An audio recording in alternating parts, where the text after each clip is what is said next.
Hey guys, Scott here. Today or tonight, I guess we're going to be talking about the 10th anniversary live stream that just happened. That's why I'm recording this at night instead of daytime. Sorry about the terrible lighting and quality. It's very dark in here, but I want to go over everything while it's still fresh in my head. Now, the stream itself, I was not really vibing with very much. I do get cynical about DBD, especially when they don't really change anything for long periods of time. It leads to burnout, which leads to just boredom, which leads to, not really wanting to play and becoming cynical about the very minor things that they do, because I feel like they change things a bit too slowly. So I was, kind of just whatever, 5 out of 10 excitement during most of it. But then towards the end, they dropped a couple of things that for the first time in a very long time, I was like genuinely very, very excited to hear. Genuinely really cool stuff. So that was towards the absolute end, but I want to kind of go in rough order of what they announced overall in terms of what we got, because I don't find something particularly exciting, like a new skin or something, maybe you do, and I just want to give you most of the bullet points from what happened there. Sorry, the VOD is gone because there was a weird not AI video, but it looked AI that was apparently copywritten, and then there was also a clip from a movie. Basically, they just nuked everybody's VOD, so they're just gone. So unfortunately, that doesn't exist anymore, but you can still check it on their official YouTube channel. But let's move forward with the things that they talked about. So first, they went over the Dead by Daylight movie, which is still being worked on. They didn't really say much. They just basically said they're kind of done writing it, and they found a director now.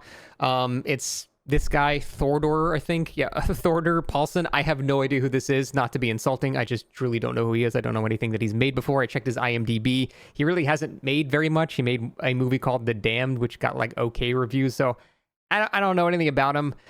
He didn't really convince me of anything when he was talking. He was speaking very corporate-like, kind of like not, down-to-earth realistic experiences. He was like, the first time I played DBD, I felt this sense of dread, and I want this sense of dread to be in the movie, and I dread feeling the amount of dread that will be felt by the dread of the art. Like, it didn't, I don't know. It didn't really feel like a dude that, knew and loved DBD and was going to accurately represent it, but I could be completely wrong. He might just not be like a public speaker, might be reading from a cue card and it sounded robotic, so might be completely wrong there.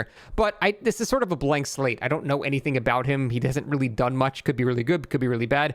My money is on the movie is going to kind of suck, but it'll be really fun to watch. And sometimes those are the best movies. So that's kind of what I'm thinking, but they didn't really give us much else other than that. Next, as a little quick note, they talked about adding new voice lines retroactively to the older survivors. So we're going to have probably like Dwight and Claudette and Jake and Meg, all the OG survivors actually talking now, which is probably a mixed thing for some people. I think that the speaking lines have grown on me. There is literally no better thing ever to hear than Nicolas Cage randomly ranting about Sadako mid-match when you're playing like Hillbilly. It makes no fucking sense. Like, I don't know why that happens, but it's great. It makes me laugh every single time. So I actually think the spoken lines have kind of grown on me, and I don't really mind that. So they said retroactively, it's going to be a long process, but we are going to be getting speaking lines for the older survivors, which, I don't know how you feel about that. I think it's neat. Next, as a little quick aside, we have confirmation that we are getting the killer Frank Stone from the hit game, most highly rated game by Otzdorva, the casting of Frank Stone. He's actually being added to the game. I tried to play this game, but it ran so poorly I had to refund it, and the only information I have about it is from Otz, who said it was terrible. So I don't know anything about this. Even from people that have played the game and liked it, I've heard Frank Stone doesn't really do anything. So okay, I don't know. Well, sure, whatever. If they make him a fun killer, like I said about Jason, anybody, as long as the killer's fun to play and fun to go against, I don't care. That's great. I'm happy to have them. So if he's fun, then fantastic. I don't know what we're going to have, but it could be good, could be nothing, could be bad. I have no idea. Next, we have a new map coming, I think by the end of the year. I think they said around December. It is, unfortunately for most killers, an indoor map, a very claustrophobic indoor map, which I don't know why people keep requesting these things. They said it was a highly requested thing. I can't imagine there's many killers other than like all the stealth killers that are requesting this shit, because they just simply do not work for like 80% of the killer roster. They're so miserable to play on. But it seems like we're going to have another indoor map to dread. It sounds like my Wraith stonks are going to continue to rise. Thank God I love playing Wraith because he's good on stealth or on indoor maps. So they're still in the concept art stage there. We had nothing from the actual in-game, but like I said, from the screenshot, it does look very closed off. It's going to have multiple floors, which can be immensely frustrating. So I'm not particularly excited about this. Sorry to shit on anyone's parade that's excited for another indoor map, but I have had so little fun on so many indoor maps over the years that I just simply cannot be excited for one. They have yet to make a fun indoor map, so I don't know why it would be fun this time here. Sorry to be cynical there, but it's just past history, in my opinion. Then we had this thing. I hate this. Then we had this thing. I like this. Next, we had the announcement for the new Survivor that's going to be coming a little bit after Jason. It's not related to Jason whatsoever. It's a new original content Survivor. They've actually gone with a Native American, which they haven't done before, which I guess is a cool archetype that we actually haven't had in the game yet, so that's neat. We've already seen his perks, so other than just being a skin and representation for Native American people, doesn't necessarily super much apply to me, but I'm happy for people in that regard. He looks pretty cool, but we already know his perks. We know what's going to be coming to the game alongside him, but the key art is fucking awesome. His name's Shane Wigwas, and yeah, that's what we're going to be getting on the 25th, so like a week and a half after Jason comes out, so that'll be neat. Then there was a bit too much time dedicated towards skins and stuff like that, but then we finally get to the real meat of it, the really good stuff here. These are the things that actually had me a lot more excited. Not even just the graphical reworks. Like, this is cool, don't get me wrong. This is obviously a massive upgrade. And as an aside, I have to imagine that the Switch and like PS4 and the older consoles, they might start to get phased out here. So if you still have those consoles, you might be in a kind of scenario. I know Final Fantasy XIV did this recently, where they're kind of just like, they're phasing out old consoles.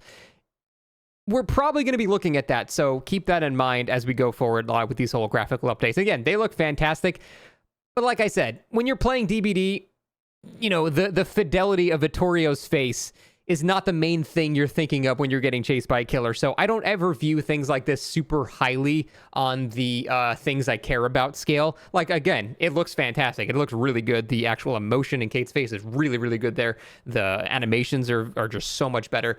But, it's just not really you're still running around wood. It just looks like a nicer piece of wood and the nicer things there. So even that didn't excite me too much. But they started going over a couple of things, like the next thing, like the weather system. So this actually could be neat, because this obviously visually looks 10 times better, but this actually could impact the game. This is what I care about. The gameplay actually could change based on the weather. And that to me is really interesting. It's no longer just a cosmetic, oh, that's nice. It's a, oh shit, there's a thunderstorm, so now it's changing how the game performs. Now, this can be a mixed bag. I don't know how this is going to work, but I'm excited because it's different. So this could be something that really just fucks killers over, because survivors are still going to hear a Terradius if there's a thunderstorm happening, but you're now not going to hear that, piece of grass that you might have heard as someone's going for a flashlight save as you go to pick up, because there's a fucking monsoon 2 feet away from you. So that's not really going to negatively affect Survivor that much in that type of scenario. However, if you're playing like a stealth killer, if you're playing like Wraith, for example, a Survivor might not be able to hear your snarling behind a wall now or something like that, because it's a very loud rain sound. These things do affect gameplay. These are real tangible effects in how the match plays out.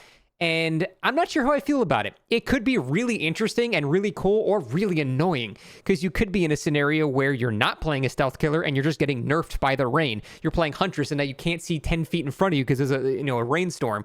Or, like I can think of lots of scenarios like that where it's actually going to be more frustrating than cool. But I can think of a lot of scenarios where that actually changes the gameplay. Like someone brought up, like, what if it's raining and then on like maps with like, mud, you would leave like footprints, and that's like a new way to track people that are not even leaving scratch marks. Like, you got to think outside the box here to how weather systems can actually change the gameplay. And that to me is very, very intriguing. I like things that are actually changing up the core gameplay of the game, and that actually has some potential. But absolutely nothing comes close to the thing that I was the most excited about. They even announced a new 1v1 mode that they're working on, which, cool, I'm excited for that. We've been asking for that. I think that's really neat. I kind of wish they did it a bit differently, like an auditorium where a couple of survivors would wait for their turn and like bet blood points on the people, going in the chasing. You can like watch from a bird's eye view or something. But the way they're doing it is fine. You can queue into 1v1 and just do that. I think that's great. I'm excited for that. That's fantastic. But the thing I am really, really excited about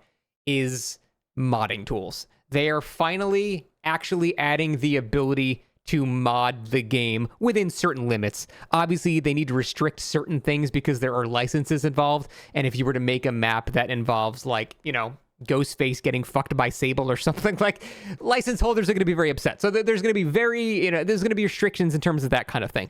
But this can be one of the greatest things that have ever happened to Dead by Daylight. Without a doubt, this could be one of the best things to ever happen to the game. I've been asking for modding tools forever, like my entire time playing this game. I have dreamed of the day that we can have a hillbilly surfing map.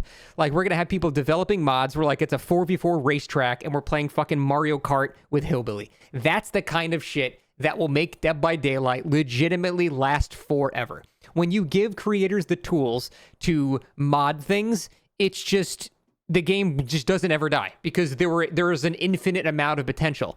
Now, on the flip side, they could undercook this. It could just be, hey, you can make custom maps, kind of like Tony Hawk's Pro Skater with like a park setup where you can generate your own, like, you know, parks and skating parks, stuff like that. But really, you're just putting blocks in certain places.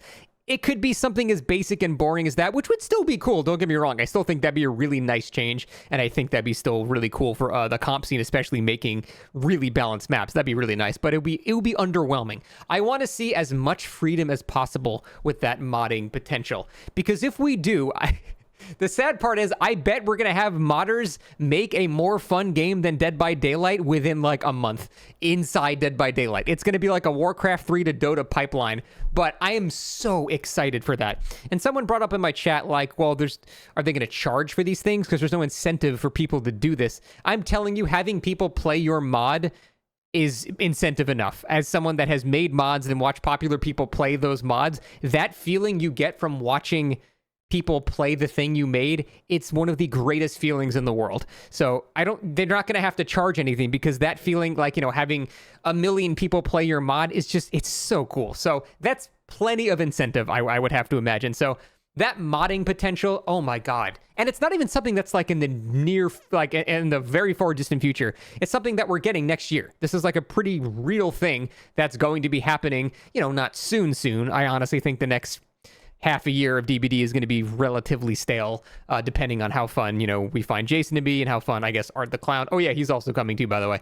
That's the last thing they showed. But the modding shit, I can't stop ranting about the modding shit, because it's by far the thing I feel like I don't know, man. I felt like I was like just watching like the Elden Ring trailer for the first time. It was just like, finally, that little excitement, that spark that I've been wanting to see from this game for such a long time, made me so happy to hear them talk about that stuff. So that is the thing I am by far the most excited for, and I really hope that they really cook it a lot. And I know they're working on a lot of other things too, like this prototype mode where they're making basically an infection mode. That's great. More of that stuff. More stuff that's just not the same core DBD gameplay we've been doing for 10 years straight. More of this shit, more 1v1 stuff, more modding stuff, do crazy shit like that.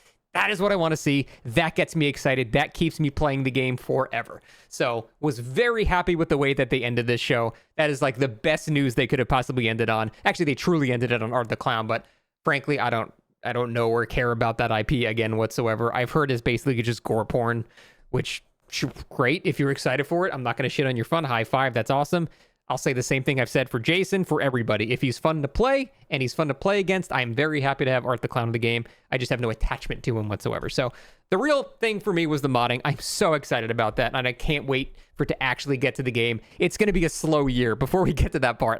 Now that they've dangled that in front of me, I'm like so sad that we're just going to be running around wood for a year until we get to that part. So other than that, the anniversary event is coming up, which seems to be a bit different. It doesn't seem like they're doing the standard anniversary, you know, with like the powers. It's going to be like something involving the killer is like poisoning food that the survivors want to collect, and there's going to give various effects based on that. So we're going to have, you know, more of that when it actually comes alive. I can't really talk about what I don't know. But other than that, though, yeah, the event was like, you know, meh, and then at the end, oh yeah, that's the good shit. So I'm really happy with it. Curious to hear what you guys think. Thanks for watching this summary, and we'll see you next time. Bye-bye.